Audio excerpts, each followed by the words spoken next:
Hello बच्चों, नमस्कार, good morning. कैसे हैं आप लोग?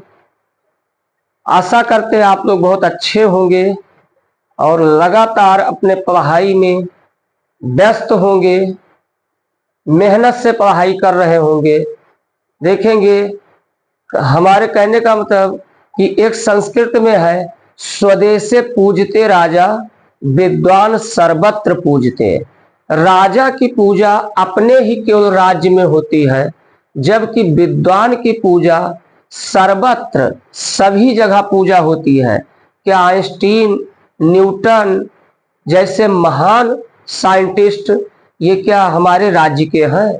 लेकिन हम लोग भी उनकी पूजा करते हैं सब जगह। तो मेहनत से पढ़ाई कीजिए, पढ़ाई से आगे कुछ नहीं है। तो आज समय आ गया है, अब हमारा चैप्टर 2 पूरी तरीके से डेरिवेशन थ्योरी विद न्यूमेरिकल अच्छे से समाप्त हो गया है। अगर कहीं किसी को कोई चीज और पूछना है तो वो कमेंट लिख सकते हैं, भेज सकते हैं, हम उसको देखेंगे और पुनः अच्छे से उसको फिर बताने की कोशिश करेंगे। हम आप लोगों के कमेंट का लगातार इंतजार करेंगे। तो आज फिजिक्स का 12 फिजिक्स का चैप्टर 3 स्टार्ट हो रहा है। तो देखिए, अध्याय 3 आज स्टार्ट हो रहा है। अध्याय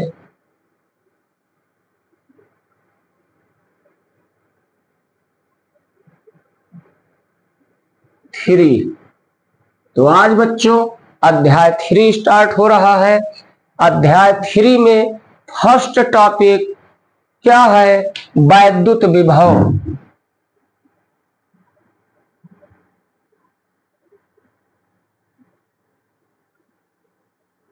फर्स्ट टॉपिक है वैद्युत विभव। तो वैद्युत विभव जिसे अंग्रेजी में इलेक्ट्रिक पोटेंशियल कहते हैं। तो आज वैद्युत विभव पर हम लोग बात करते हैं।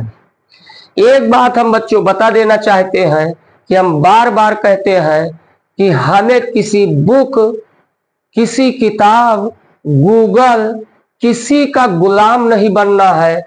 हमें समझना है, हर टॉपिक को अच्छे से समझ लेना है और समझ के जिस भी एग्जाम में बैठते हैं हम अपने आप अपने भाषा में हमेशा जवाब देंगे। किसी का रटा रटाया के पर ध्यान नहीं देंगे, क्योंकि रटा रटाया ज्यादा दिन चलता नहीं है। 3 इडियट फिल्म देखे होंगे, रटा रटाए का क्या हश्र होता है। तो हम अपना खुद समझ के बात करेंगे। तो देखिए, वैद्युत विभव होता क्या है, अच्छे से समझिए। देखिए भाई, कहने का मतलब, मान लीजिए यहां पर कोई बिंदु आवेश रखा है, यहां पर कोई बिंदु आवेश रखा है, तो इसका मतलब इसके चारों ओर एक वैद्युत क्षेत्र होगा। चूंकि पहले ही बता चुके हैं भाई, कहीं पर आवेश रखा है तो चारों तरफ इसके एक डेंजर एरिया होगा। अब डेंजर एरिया कहां तक होगा, इसके लिए हम फर्स्ट ही चैप्टर में विधिवत डिस्कशन कर चुके हैं। तो अब देखिए, यह हमारा एक वैद्युत क्षेत्र है। अब कहने का मतलब देखिए, वैद्युत क्षेत्र के भीतर किसी बिंदु, मान लीजिए एक ये पॉइंट है, इस पॉइंट P पर हमें वैद्युत विभव ज्ञात करना है। तो कहने का मतलब एक बात तो बहुत पहले से जानते हैं, अगर इस बिंदु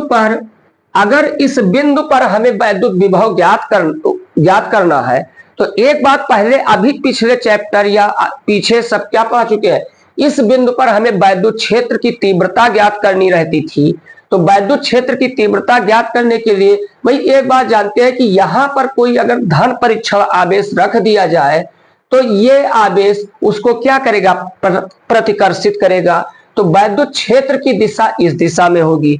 अब वो समाप्त हुआ, अब हमें वैद्युत विभव ज्ञात करना है इस पॉइंट पर। तो इस पॉइंट पर वैद्युत विभव ज्ञात करना है। इसके लिए क्या होगा, कैसे हम ज्ञात करेंगे? देखिए, मान लीजिए, सपोज कीजिए कि कहीं पर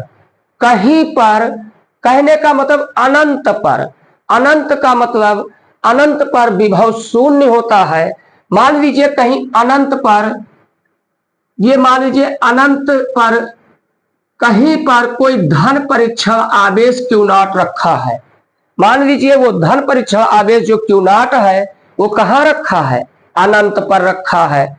अब अगर इस बिंदु पर विभव हमें ज्ञात करना है तो ध्यान दीजिए आराम से, अगर इस अनंत पर रखे धन परीक्षण आवेश को हम बिंदु P पर लाना चाहे तो एक बात समझते हैं कि ये आवेश, जिस आवेश के कारण वैद्युत क्षेत्र उत्पन्न हुआ है, ये आवेश उसको क्या करेगा, डी अट्रैक्टिव करेगा, प्रतिकर्षित करेगा। ये आवेश इस धन परीक्षण आवेश को इधर आने नहीं देगा। अगर उस धन परीक्षण आवेश को फ्री कर दिया जाए गति करने के लिए तो यह धन परीक्षण आवेश हमेशा बाहर की ही तरफ जाएगा। अब अगर उस धन परीक्षण आवेश को बच्चों हमें बिंदु P पर लाना है, इसका मतलब क्या हुआ, वैद्युत बल के विरुद्ध हमें कुछ कार्य करना पड़ेगा, क्योंकि हम मेहनत करेंगे, जब उसको इधर लाएंगे तो हमें मेहनत करना पड़ेगा। अब इस धन परीक्षण आवेश को यहां से यहां तक लाने में सपोज कीजिए कि हमें W कार्य करना पड़ा था, क्योंकि वर्क को W से डिनोट करते हैं। तो इस धन परीक्षण आवेश को यहां से वैद्युत क्षेत्र के भीतर इस बिंदु तक लाने में मान लीजिए हमें W कार्य करना पड़ता है। तो वैद्युत विभव क्या होता है, देखिए वैद्युत विभव यहीं पर पहले बस तुम्हें इतना माइंड में रखना है कि वैद्युत विभव देखिए B बराबर होता क्या है, उस धन परीक्षण आवेश जिसे अनंत से लेकर आए हैं बिंदु P पर, उसको लाने में कितना हमें कार्य करना पड़ा, वो कार्य, और उस कार्य को जिस आवेश को अनंत से लेकर आते हैं उस आवेश से उस आवेश के साथ अनुपात निकाल दिया जाए, अर्थात डिवाइड कर दिया जाए, तो जो कुछ आउटपुट हमें मिलेगा वही इस बिंदु पर क्या होगा, विभव होगा। तो अब बच्चों तुम्हें इतना ध्यान रखना है, यहीं से देखकर यही इतना याद रखिए, फिर अपने आप बात करिए।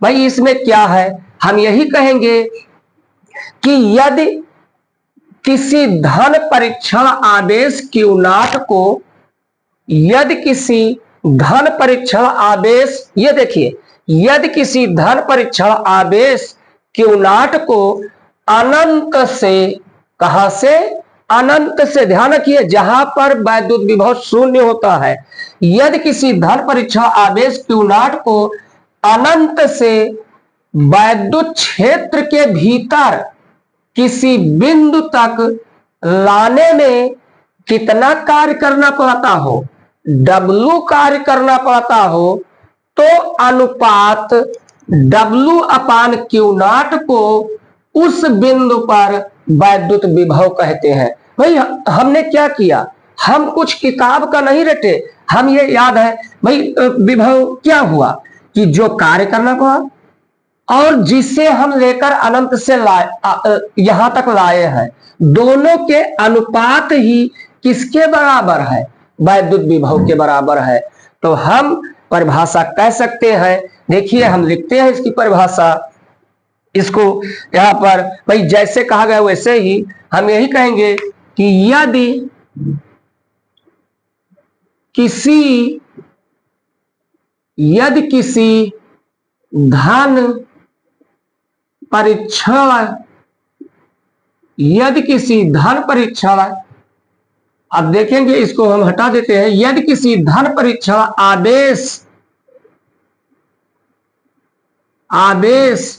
यदि किसी धन परीक्षण आवेश क्या नाम रखा गया, क्यू नॉट, धन परीक्षण आवेश क्यू नॉट को, यदि किसी धन परीक्षण आवेश क्यू नॉट को वैद्युत क्षेत्र के भीतर, वैद्युत क्षेत्र के भीतर किसी बिंदु किसी बिंदु तक, वो देखिए वहां पर फिगर में, यदि किसी धन परीक्षण आवेश Q नॉट को वैद्युत क्षेत्र के भीतर किसी बिंदु तक लाने में कितना कार्य करना पड़ता हो, लाने में W कार्य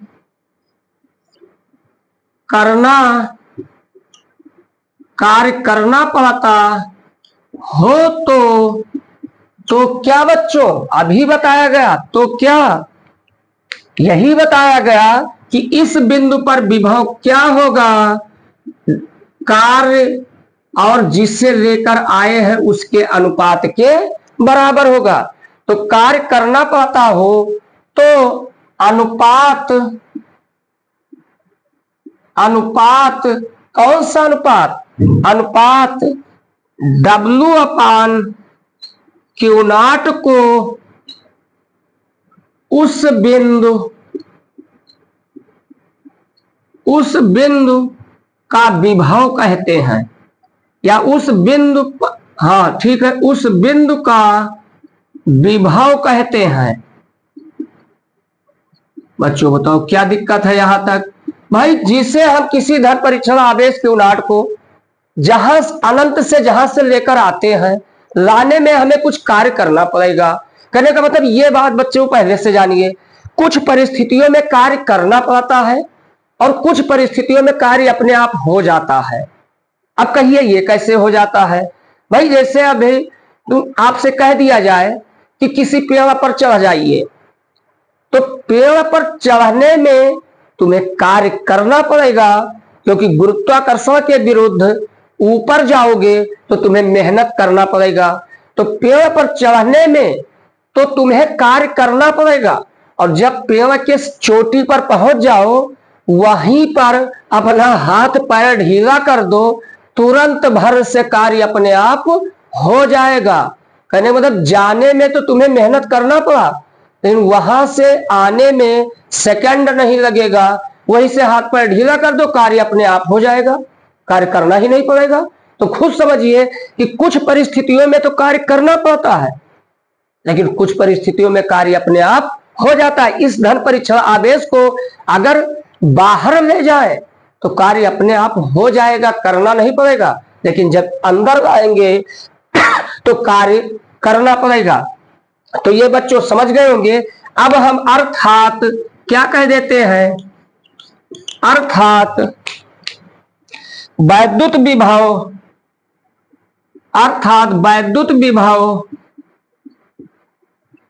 B इक्वल क्या हो जाएगा, W अपान Q नॉट हो जाएगा। तो बच्चों यहां तक उम्मीद करते हैं समझ गए होंगे। इसको एक बार स्क्रीनशॉट ले लीजिए, फिर हम इसको इरेज करते हैं अभी और इसमें आगे चलेंगे।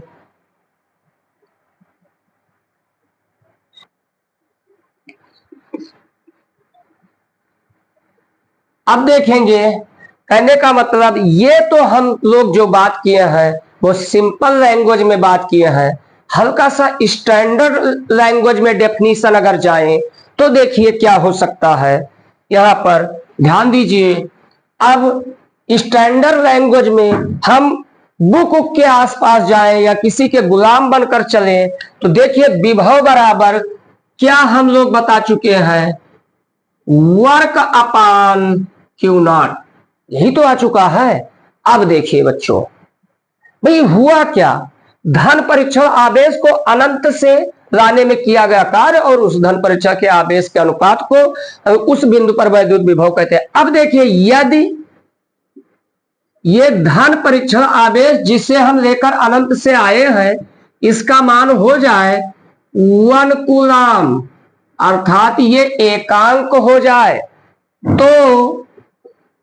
तो बच्चों बताओ ये B इक्वल जब ये 1 हो गया तो क्या आया हमारे पास, वर्क आ गया। इसका मतलब जैसे ही धन परीक्षण आवेश एकांक बना दिया गया वैसे ही वर्क विभव के क्या हो गया, बराबर हो गया। अब देखिए, अब हम डेफिनेशन इसका नया लिखते हैं डेफिनीशन जो स्टैंडर्ड लेवल पर। तो अब क्या हो सकता है समझिए बच्चों, ध्यान से देखिए, इधर ध्यान इधर उधर मत कीजिए, नहीं कहीं हच से हम लिख देंगे और फिर समझ नहीं पाओगे। देखिए यहां पर समझिए भाई, देखिए अपने आप बनाया जाए डेफिनीशन। देखिए एकांक धन परीक्षण आदेश को, यही तो हुआ। देखिए एकांक धन परीक्षण आदेश को कहां से, अनंत से, एकांक धन परीक्षण आदेश को अनंत से वैद्युत क्षेत्र के भीतर किसी बिंदु तक लाने में एकांक धन परीक्षण, ये देखिए एकांक धन परीक्षण आदेश को अनंत से वैद्युत क्षेत्र के भीतर किसी बिंदु तक लाने में किए गए कार्य को ही उस बिंदु पर वैद्युत विभव कहते हैं। देखो कार्य को ही क्या कहते हैं, वैद्युत विभव कहते हैं। बराबर है, चूंकि इक्वल है तो ये डेफिनीशन लिख सकते हैं। तो यहां पर फिर से हम डेफिनीशन लिखते हैं, क्या हो जाएगा, एकांक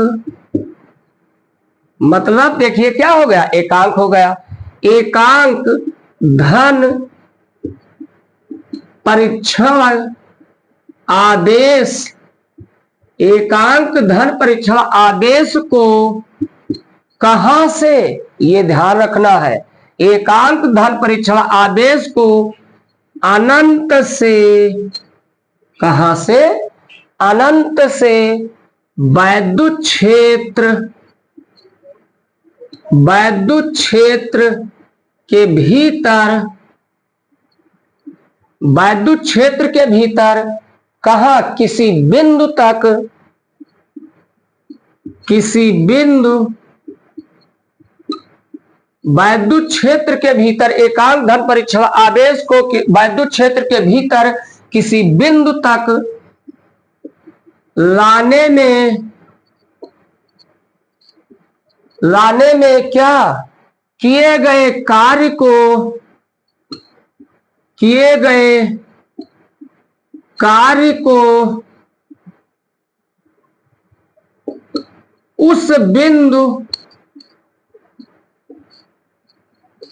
उस बिंदु का विभव, उस बिंदु पर, या देखिए लैंग्वेज को ठीक कर लिया जाए अगर कोई मिस्टेक है, एकांक धन परीक्षण आदेश को अनंत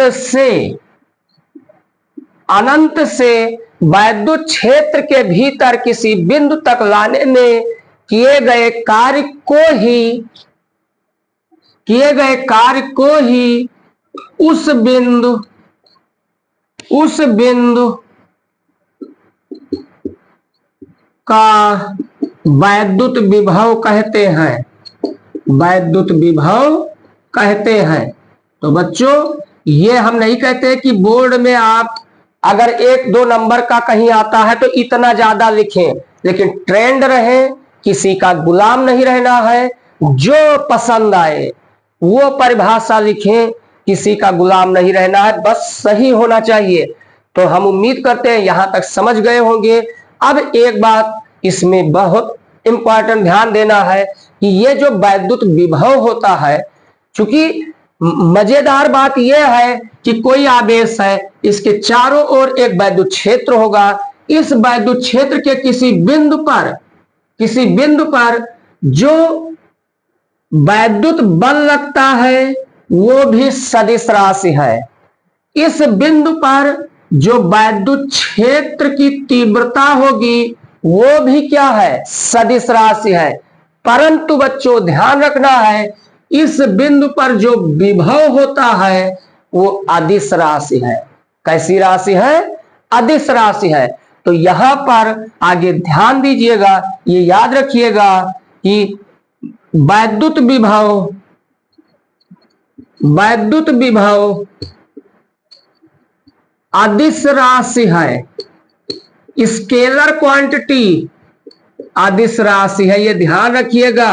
क्योंकि वैद्युत बल भी सदिश, वैद्युत क्षेत्र की तीव्रता भी सदिश, लेकिन वैद्युत विभव क्या है, अदिश राशि है। अब इस बच्चों स्क्रीनशॉट ले लीजिए। इसके बाद हम इसके इसी समय इसका मात्रक और बीमा भी करा देते हैं। हो गया होगा। अब हम इसका मात्रक और बीमा भी करा देते हैं इसी समय, क्योंकि ये टॉपिक कंप्लीट हो जाए।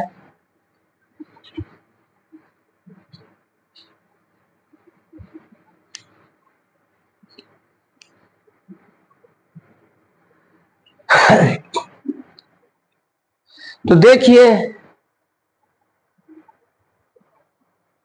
इसका हम मात्रक और बीमा लिखते हैं तो क्या कहते हैं, विभव की बीमा, वो मात्रक पहले, विभव का मात्रक। अब खुद देखिए बच्चों, भाई क्या कहा गया, सिंस V इक्वल क्या होता है, W/Q0। तो यहीं से देख कर देखिए कि W का मात्रक हो जाएगा जूल, Q0 का मात्रक हो जाएगा कूलाम। तो विभव का मात्रक क्या हो जाएगा भाई, ये होगा W का जूल और इसका कूलाम। तो ये विभव का मात्रक B का मात्रक क्या हो जाएगा, जूल प्रति कूलाम। और इसी को जूल प्रति कूलाम को हम क्या कहते हैं, वोल्ट कहते हैं। तो जूल प्रति कूलाम अथवा क्या हो जाएगा, वोल्ट। तो ये मात्रक, इसका मात्रक जूल प्रति कूलाम अथवा वोल्ट होता है। अब कहीं एक नंबर में पूछा जा सकता है कि 1 वोल्ट से आप क्या समझते हैं। तो इसी समय 1 वोल्ट देख लीजिए क्या आया, 1 वोल्ट इक्वल क्या होता है, वोल्ट कहिए या जूल प्रति कूलाम कहिए। तो 1 वोल्ट इक्वल 1 जूल प्रति कूलाम होता है। तो अब यहीं से देखिए 1 वोल्ट की परिभाषा क्या हो सकती है। देखिए यहां पर यदि क्या चीज, देखिए यदि एकांक धन परीक्षण आवेश को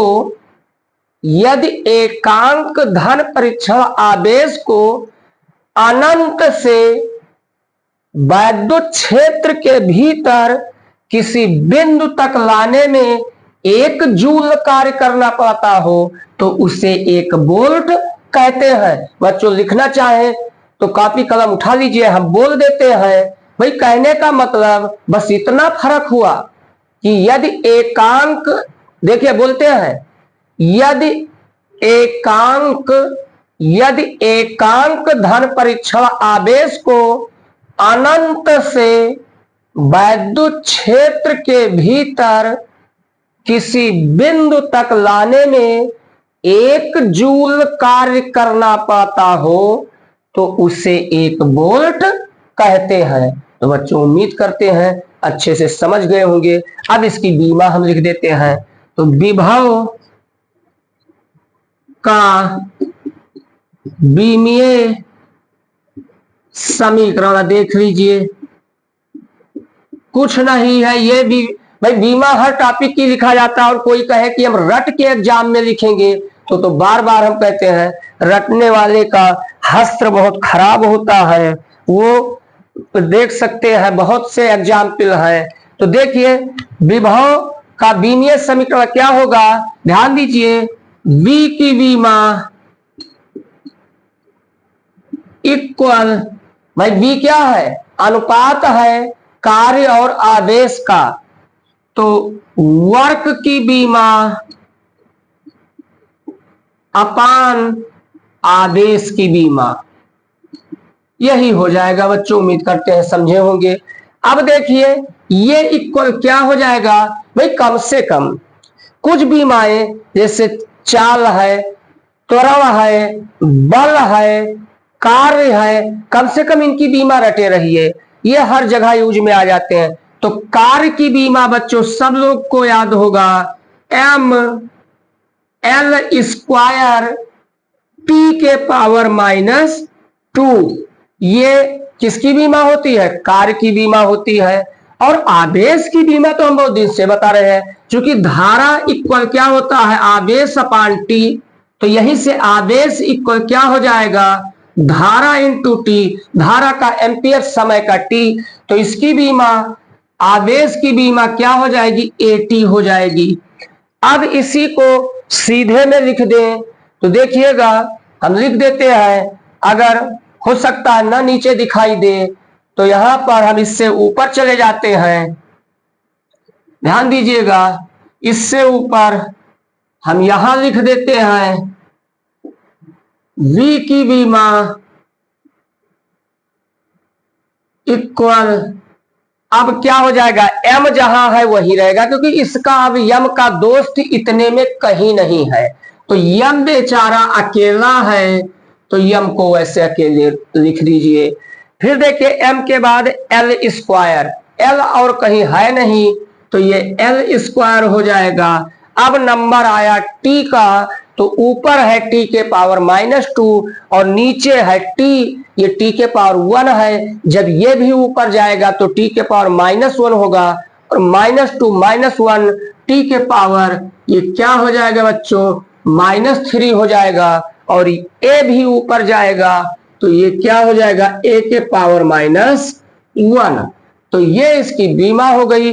तो ये टॉपिक विभव अच्छे से समझ में आ गया। एक बार याद दिलाते हैं, एकांक धन परीक्षण आवेश को अनंत से वैद्युत क्षेत्र के भीतर किसी बिंदु तक लाने में किए गए कार्य को उस बिंदु का विभव या उस बिंदु पर विभव कहते, वैद्युत विभव कहते हैं। अब ये हो गया, इसका मात्रक हो गया, बीमा हो गया।